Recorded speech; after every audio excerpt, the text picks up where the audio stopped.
Bend's new camping code has been in effect for nearly a month now. Tonight, Carly Keenan has an inside look at how the code is being enforced. Prior to the new code, the City of Bend did not ban camping on public property or rights-of-way. With the new rules, the city has a team of people who go out and enforce the code. I went on a ride-along with city enforcers to see exactly what they do.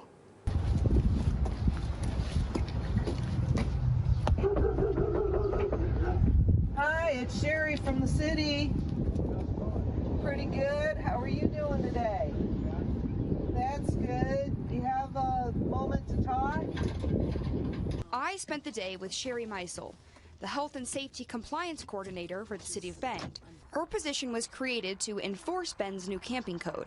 Most of what we want to do is get compliance, voluntary compliance, either because somebody doesn't know, what the rules are, parameters, or because they have other needs, so that we'll try and hook them up with different service providers to help them facilitate, being able to move or get them plugged into, a system where they can maybe start working on trying to get into more stable housing, that kind of thing. Sherry's joined by a code enforcement officer and 2 biohazard safety employees. We went site to site on Mary Rose Place, a spot where people have been camping in Northeast Bend. How you been, Miss Sherry? I'm pretty good. How have you been? Good morning, Kenny. Good morning, Sherry. How are you? As you can see, Sherry's developed relationships through the job. The team looks at each site to see if it's in compliance with city code. If it's not, they'll work to help people meet those guidelines. We've got a couple people here that are outside of the guidelines for the amount of things that they have outside their vehicles.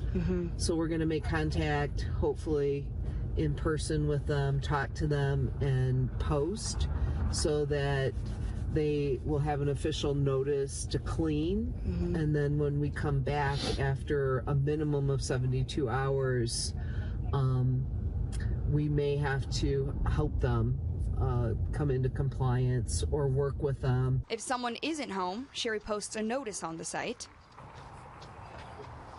I try to find some place that's going to be obvious for them to see. The city uses an app to stay organized.